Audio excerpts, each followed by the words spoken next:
welcome you.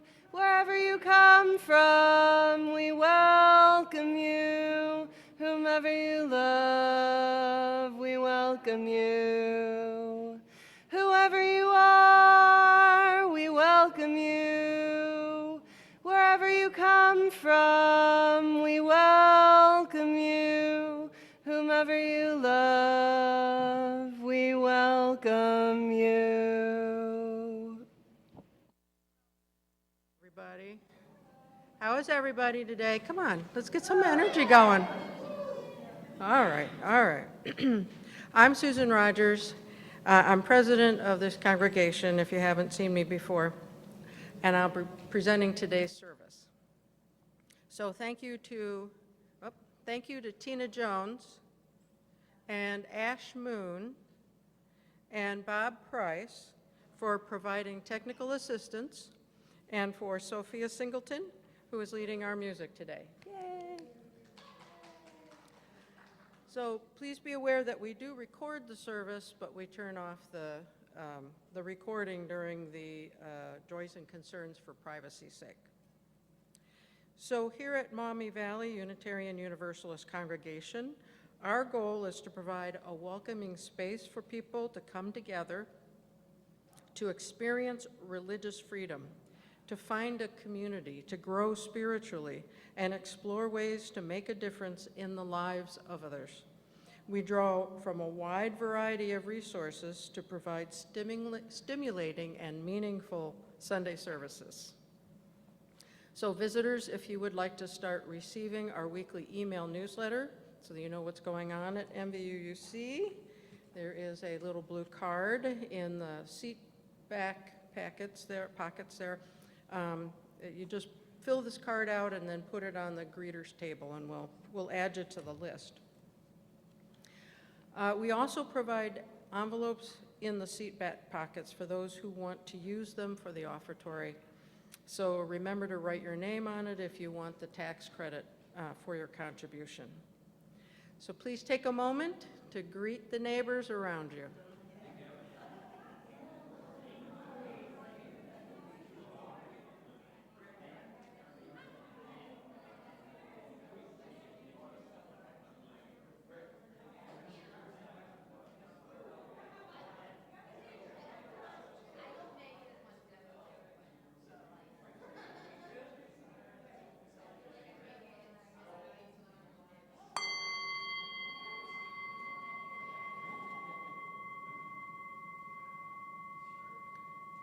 That resonating sound. You know, I didn't find a chalice lighter today. Do I have any volunteers? Kathy, do you want to do it? Chalice lighter, come on up. So the matches are in that little box. So please join me in reading the words provided for you as we light the chalice. We seek our place in the world and the answers to our heart's deep questions. As we seek, may our hearts be open to unexpected answers.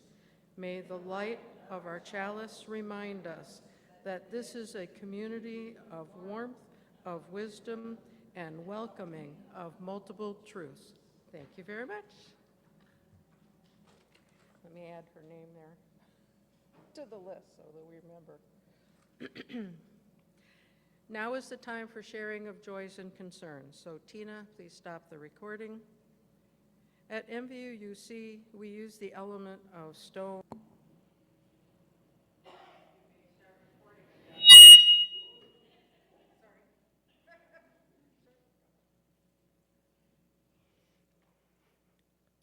Okay. So we're going to sing a hymn now. Number 34, which is Though I May Speak with Bravest Fire. Please stand as you are willing and able.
Okay, so before the reflection, I want to do some research here. When you came into the sanctuary this morning, you found slips of paper on your chair and pencils or pens, and if there's not a pencil or pen, you can grab one from an empty chair, or there are pens and pencils in the pockets in the seat in front of you.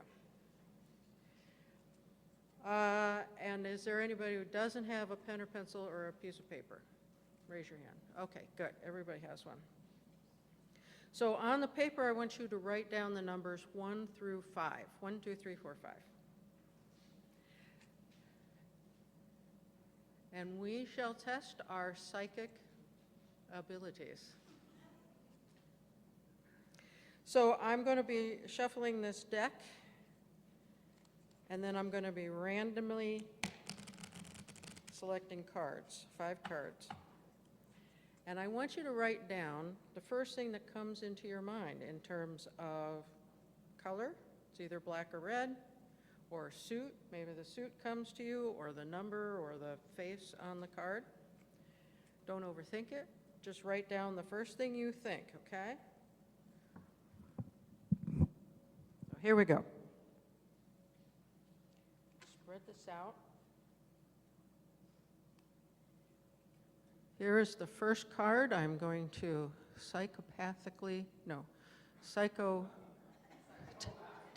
I'm going to telepathically send you the card in my mind. Is it black? Is it red? Is there a number? Is there a face? Is there a particular suit? That is card number 1. Card number 2. I'm telepathically sending this to you. Don't overthink it. Your first answer is usually correct.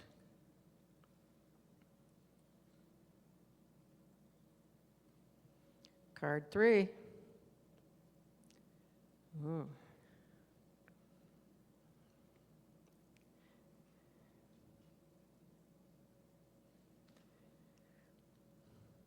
Here comes card 4.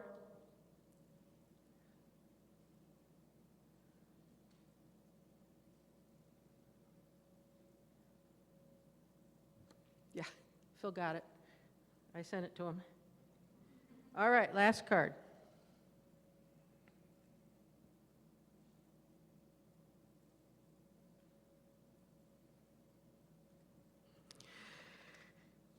Okay, so let's see how you did. And every time you get either a color or a number, or that it was a face card or a spade or a diamond or whatever, just give yourself 1 point, okay? Card number 1 was the 3 of clubs.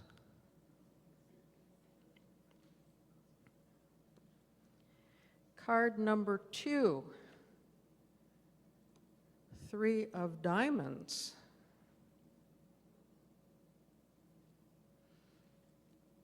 Card number 3, 2 of diamonds.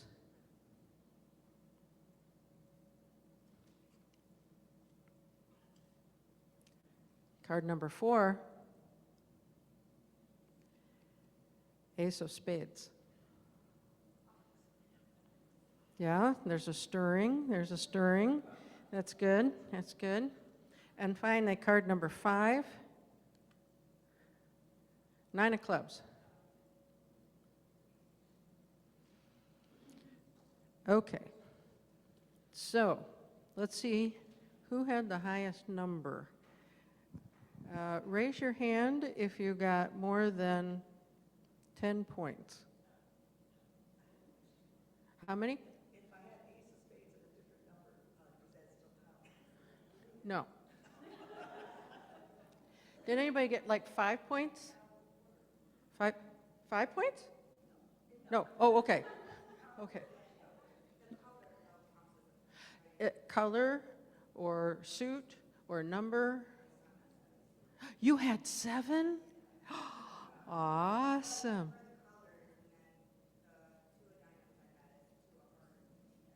Well, that, I mean,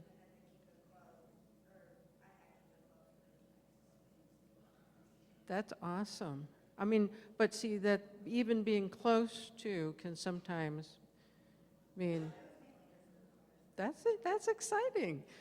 What kind of scores did you guys get? So you got 3, you got 2, 2, 0 for Lisa. Laura got 10.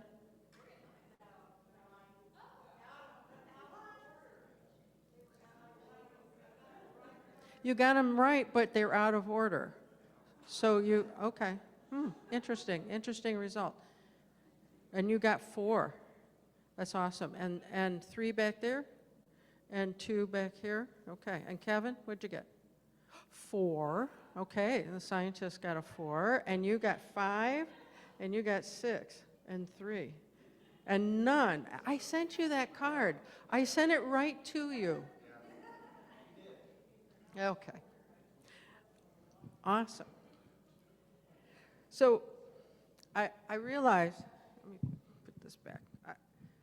I realize this, this topic for some of you might be a little woo-woo, but hear me out.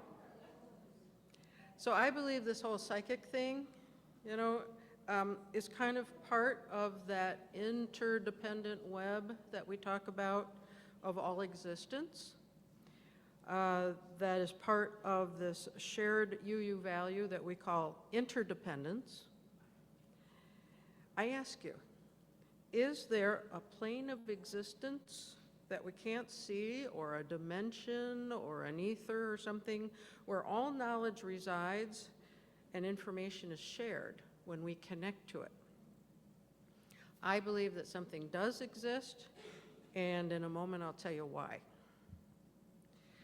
So it's generally believed that everyone has some kind of psychic abilities, and that these skills are on a continuum.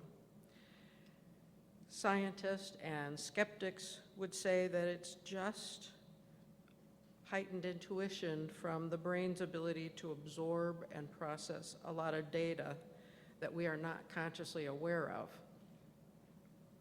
or that it's a cognitive bias, like confirmation bias. But while the scientific community is skeptical, I think in this culture, this Judeo-Christian culture, they absolutely condemn it, which is why it's not really accepted in the mainstream. So in the Old Testament, God explicitly commands the Israelites to avoid mediums, spiritualists, and fortune tellers. In Leviticus 19:31, they state, "Do not turn to mediums or seek out spiritualists to be defiled by them. I am the Lord your God." And in Deuteronomy 18:10-12, it lists divination, sorcery, and inquiring of the dead as detestable practices. Their use is framed as a rebellion against God and an opening to deceptive spiritual forces.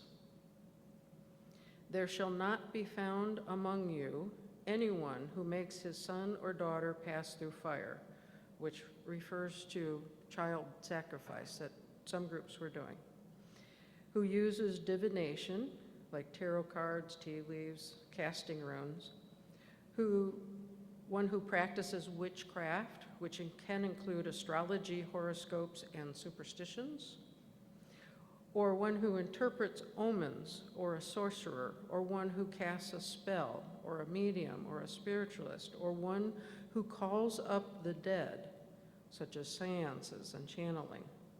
For whoever does these things is detestable to the Lord." The word detestable or abomination is the strongest word of disapproval used in Hebrew scripture. The word signifies that something fundamentally pollutes the spiritual purity of God's people, and that seeking information from a psychic bypasses faith in God. So God requires his people to trust him with their unknown future rather than try to cheat the system and peek ahead. The Bible makes it clear that the spirit behind psychic abilities and mediumship is not from God. The Bible acknowledges a real spiritual realm out there, but indicates that information not originating from God comes from deceptive spirits. So during seances, for example, the visiting spirits are actually deceptive, possibly demonic entities posing as loved ones. And in the New Testament, sorcery and witchcraft are listed among the works of the flesh in Galatians, with a warning to those that practice them that they will not inherit the kingdom of God. The works of the flesh being sexual sin, spiritual sin, relational sin, and social sin. And sorcery and witchcraft are spiritual sins. So clearly, there is a religious, scientific, and cultural bias against having or using psychic abilities. And I think in terms of the Judeo-Christian belief system, I think that the Old and New Testament were and are set against these activities, largely because they were and are practiced by other groups and other religions and other cultures, and they wanted to become unique. So if some other group was doing something, then the Israelites did not, or the Hebrews did not. The Torah established the Israelites' identity as a holy nation separated from surrounding pagan cultures, and it provided a framework for morality, justice, and daily worship. And that prejudice has continued to this day. So for today's service, being psychic means that you experience heightened intuitive awareness, or clairs. The word clair is a French word meaning clear, bright, or light, and it traces its root to the Latin word claris, meaning clear or loud. There are basically 6 types of psychic abilities. The first is claircognizance, which is clear knowing. You just know how a situation is going to play out without any logical explanation, or you find the right answers to problems suddenly popping into your head. It often presents itself as a gut feeling or an epiphany or an urgent thought.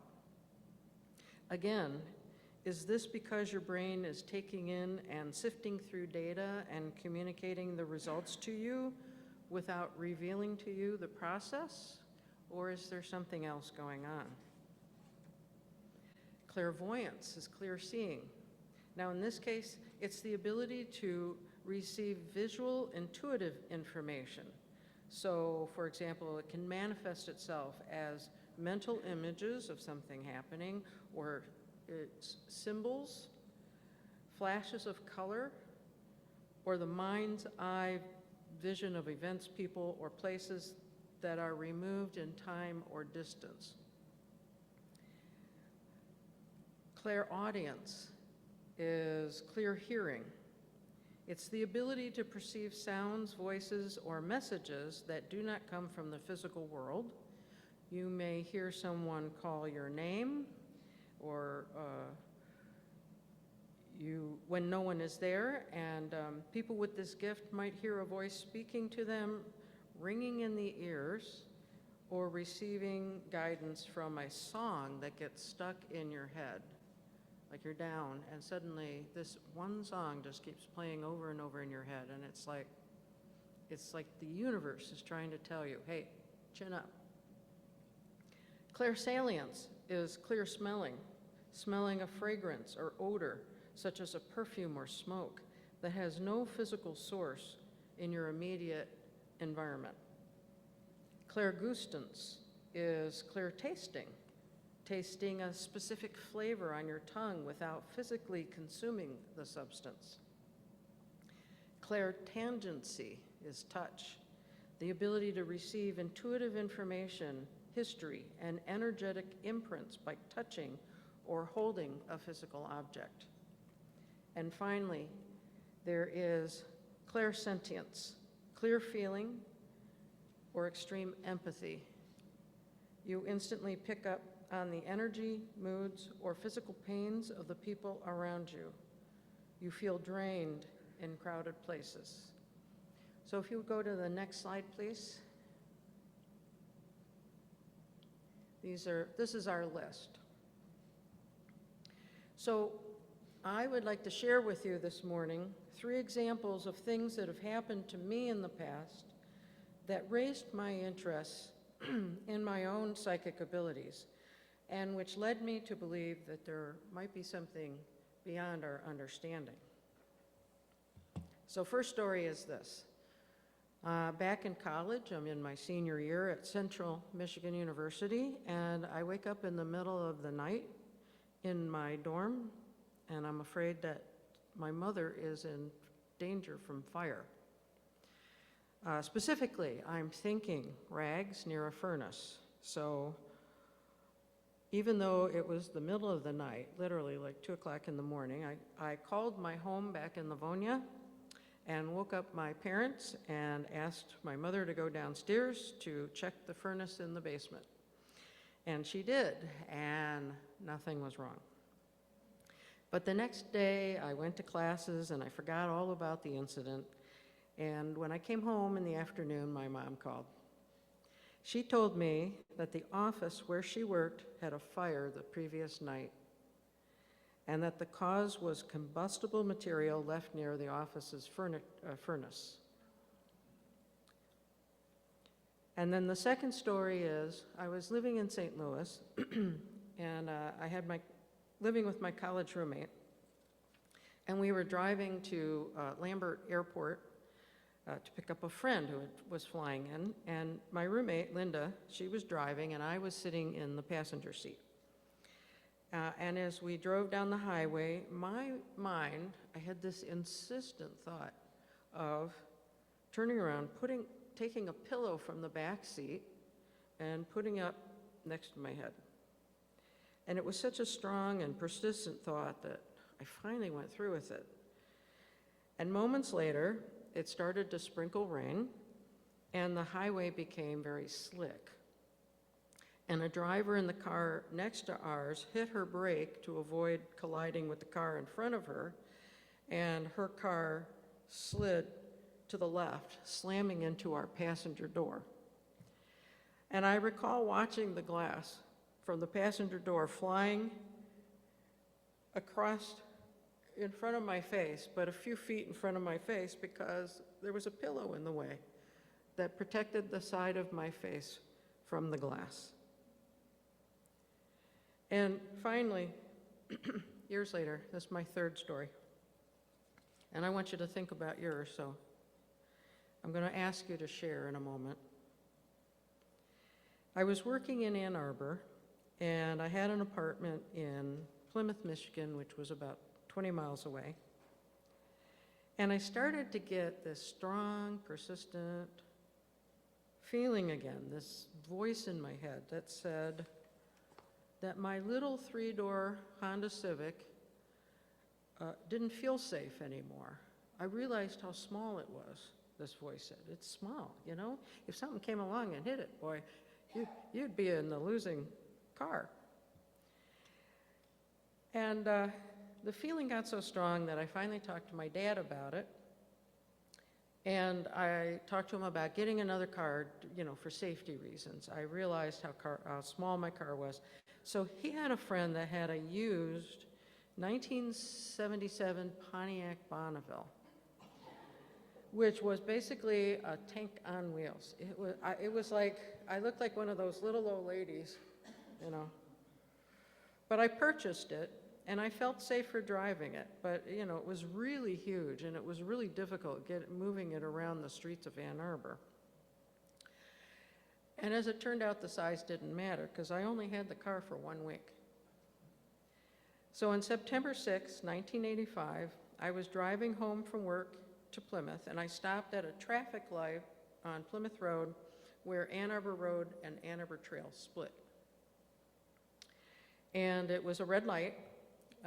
So there was a car in front of me, and I was stopped at the red light behind me. And all of a sudden, this car comes up over the hill behind us and was apparently not paying any attention. And she literally drove like 50 miles an hour into the trunk of my Pontiac Bonneville. She hit the car, her car bounced up backwards, landed, and then rolled around and was in the other ditch facing the opposite way. She really hit hard. The accident had ruptured the gas tank of my car, and the fuel was leaking out onto the road. And I had sustained whiplash, even though I was in that car. And boy, whiplash is no joke. But otherwise, I was unharmed. And I realized that had I been in my little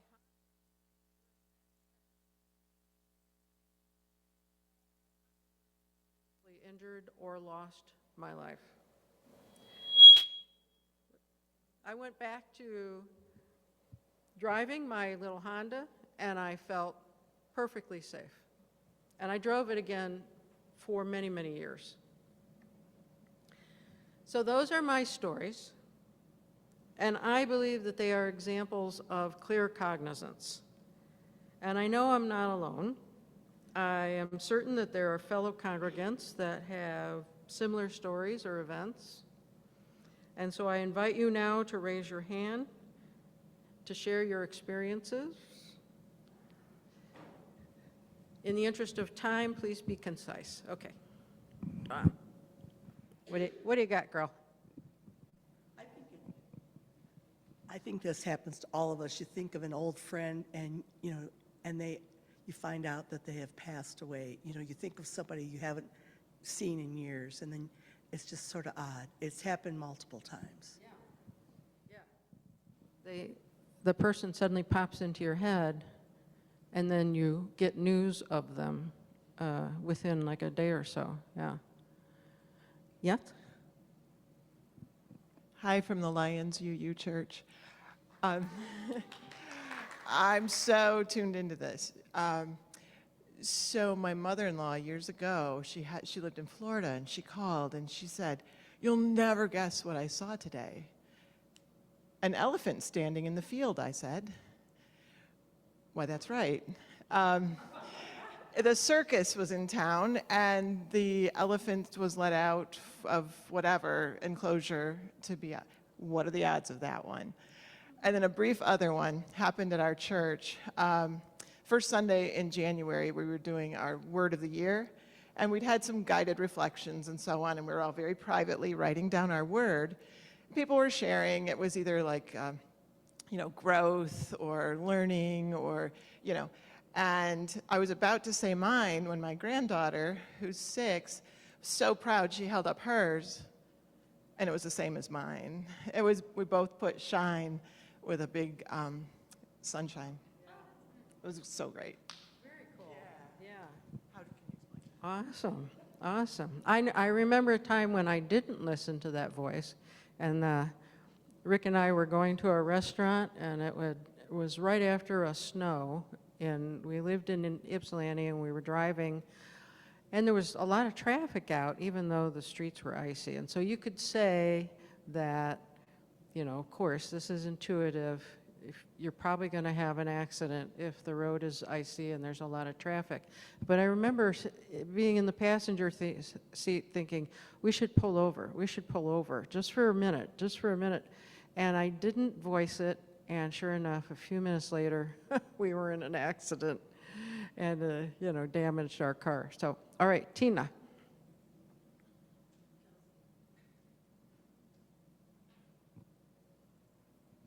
All right, this one is Kelsey. They say, "I'm not usually open about this, but my mom's mom and I both can see spirits. When she passed, I saw a man with curly hair and glasses in the doorway, and when I described him to my mom, she told me that was my great-grandfather watching us." Mine sounds a lot different. I don't even know if it counts. But when I first started teaching, I lived in San Diego, taught there for 3 years. decided to move back to Michigan to be near family in Plymouth. I wanted to, I applied to a whole bunch of different places. I was told nobody was hiring. I was going to be lucky to get a job as a sub, not even as a teacher. I kept applying to all these different places. Got a few interviews, nothing panned out. And then I got a call from Plymouth Canton Schools saying they had an opening in the school that is in my sister's neighborhood. And right away, I was thinking, this is it. This is going to be where I'm working. And I did eventually get hired there after several interviews. They took me into a room to show me that at the district, to show there were over 3,000 applicants for like a handful of jobs that they had. And the fact that I was able to get one was very unlikely, but I just had a certainty that it was going to happen. So.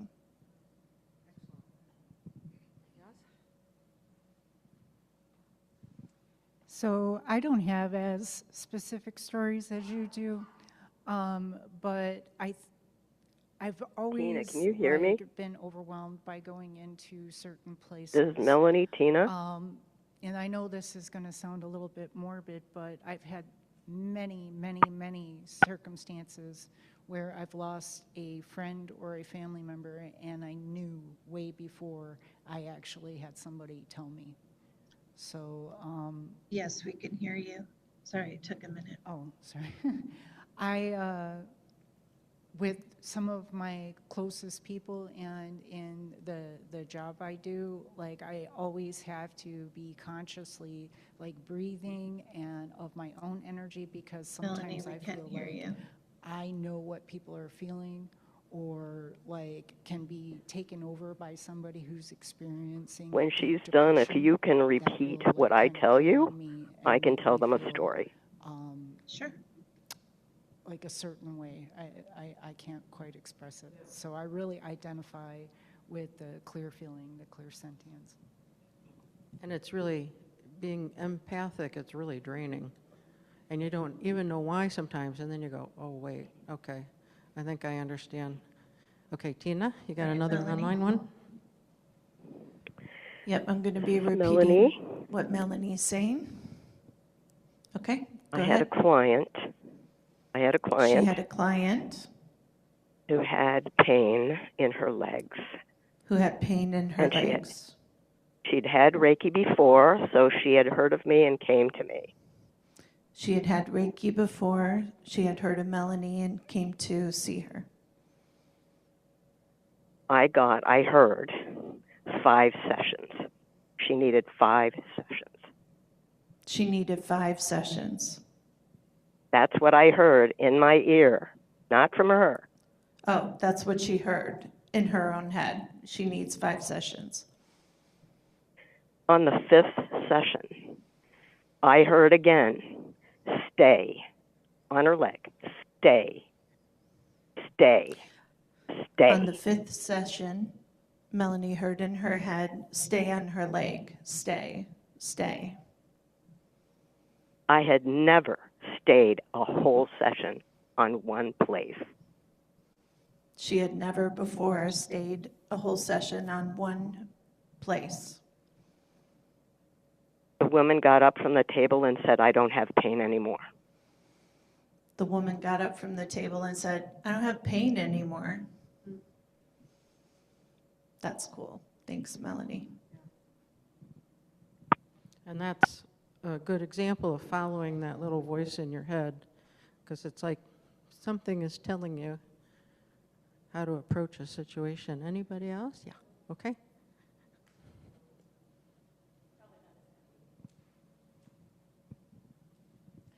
So it would be the clear hearing. Okay, so you need to bring that up. That better? Yeah, okay. Clear hearing. I was debating to stay or go one day, and I just kept saying, am I going to stay or am I going to go? And I'm in my bedroom by myself, and go. Loud as could be, just go. So I left. The clear knowing, story I have. My ex-boyfriend, I envisioned it 3 times. My kids meeting me at the kitchen door. Chris fell asleep, you know. Chris wasn't sleeping. He had passed away. I was at work, and my 2 boys were at home. I envisioned this 3 times, and I failed to trust myself. So please trust yourself, because it is hard to find that trust again if you don't. And then the other, I envisioned myself in a domestic dispute a couple times, and that too came to life. The feeling, I can feel everybody's energies. I can watch a movie on TV. Somebody gets cut, I feel it exactly where I don't watch action movies and stuff because I can literally feel people's pain. But yeah, trust it. Yeah, sometimes like people will go to a historical site and they'll be standing there and suddenly they'll feel a pain in their side or in their chest or something, and it's actually something that happened to somebody who was killed in the spot. They were shot or they were stabbed or something like that, and you're like, what, what the heck is this? It feels like a stitch in my side. It's kind of crazy. And you can work on your psychic abilities and recognize them when they happen to you, and it's like a muscle that you can exercise. When I was a teenager, my mother and my mom's friend went to classes to develop our psychic abilities, and we were asked to bring on a card the name of somebody who was like ill or was in trouble in some way. And then we put the cards in a hat and we pulled them out. And I got the name of a guy, and you were supposed to describe what you see. And I said, I see him. He's in a spotlight. He's got a blackboard behind him. He's in a white shirt. He's got chalk on his arms, but there is darkness all around him, and it turned out to be a guy who was a school teacher who had severe depression. And so these images can, like the blackboard and the chalk on the arms and things like that, those are the clues that are being sent to you, kind of thing. So anybody else before I end? Yes. To my mouth? Okay. I would say that I've had this happen to me multiple times where I'll just get the worst feeling. I don't even know how to explain it. It's like a depression or a grief or like a pit in your stomach where you just feel like something really, really bad happened. Most of the time I don't know what it is until like the next day when I find out like my cousin who I knew when I was a kid ended up getting into a car accident with 2 of my classmates, and all 3 of them lost their life. Or just in November, somebody I don't talk to anymore, didn't talk to at the time, we had not been in communication for like a year. It was like certain songs were playing and I kept seeing their name everywhere, and I had this feeling to like reach out to them, but I ignored it, and then I ended up finding out that they tried to kill themselves and got into a car accident and was in a coma for a couple months. So I feel like that feeling that you get, I never thought that it was like a psychic thing. I don't know. You got to listen to that still small voice, that insistent thought, because it can save your life, actually. So thank you very much for sharing your stories. And we are at a point where, do we want to do the song, or do we want to skip that one and just... Okay, let's skip it. Okay. Let's just take a few moments of silence and enter a brief time of quiet reflection and meditation. We'll just do this for about a minute.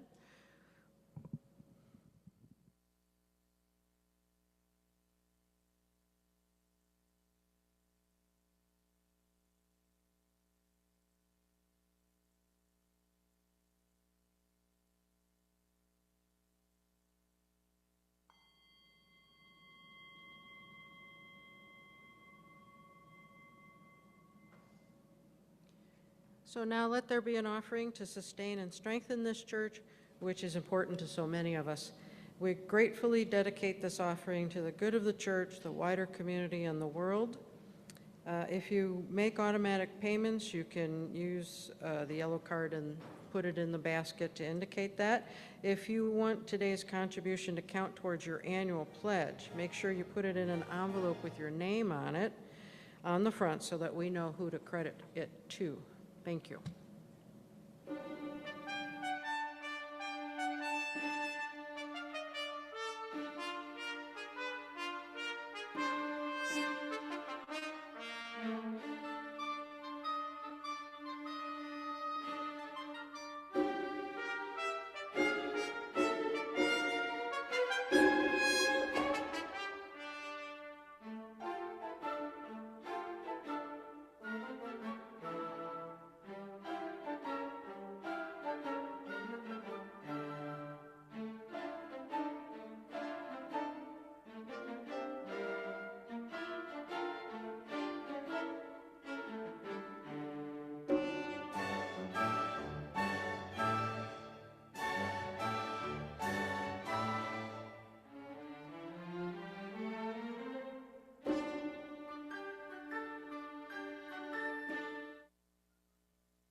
The universe is so much larger than our ability to comprehend. Let us go forth from this time together with the resolve to stop trying to reduce the incomprehensible to our own petty expectations, so that wonder, that sense of what is sacred, can find space to open up our minds and illuminate our lives. So we're going to extinguish the chalice. Kathy, you're going to have to come back up here. So we're going to carry the flame of the chalice into the world, serving others with love and a sense of justice. Join me in reading the words provided as we extinguish the chalice. The chalice is now extinguished, but its light lives on in the minds and hearts and souls of each one of you.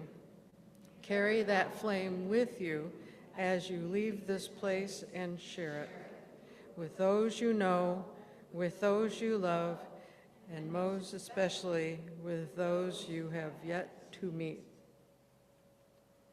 So before our closing song, we have time for a few brief announcements. So come to the podium if you have an announcement to make. Hello.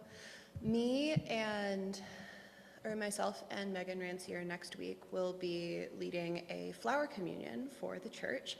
For those of you who are visiting or are a little less familiar, it is not a traditional communion structure whatsoever,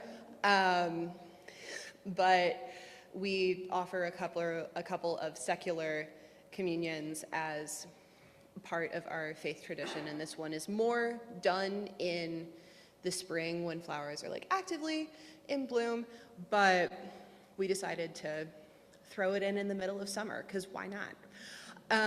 That is to say, though, if you are planning to come next week, please bring some flowers with you, because we'll need flowers to give each other. They could be from your yard, they could be from the store, they can be from anywhere, but if you're planning to be here next week, if you bring a flower, that would be great. Thank you.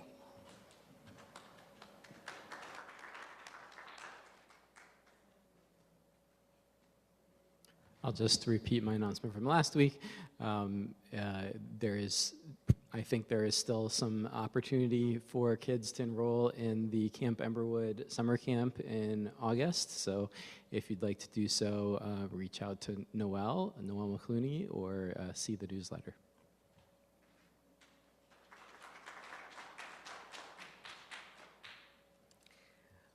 So, Kelsey had that bike accident, and I think that we've been kind of talking, or what's that? Okay. That, you know, we want to visit her and support her as best we can, and just send her, I'm sorry, send them love. So there you go. Outside the door here is a table with takeaway items. Please be sure to take anything that you would like today. After the service, we're going to try to figure out where to donate these items to a place that will really use them. And usually, you know, Buffy takes things to that place at the mall instead of to Goodwill, but Buffy's sick, so we'll figure something out, right, Lisa? Okay. And then the board will be meeting this month on July 24th. We're going to have a retreat. And are there any announcements online, Tina? Okay, no. So after the closing song, we invite everyone in person to stay for the coffee hour and donuts. Thank you for joining us today. Our song is 298 in the hymn, Wake Now My Senses. Please stand if you are willing and able.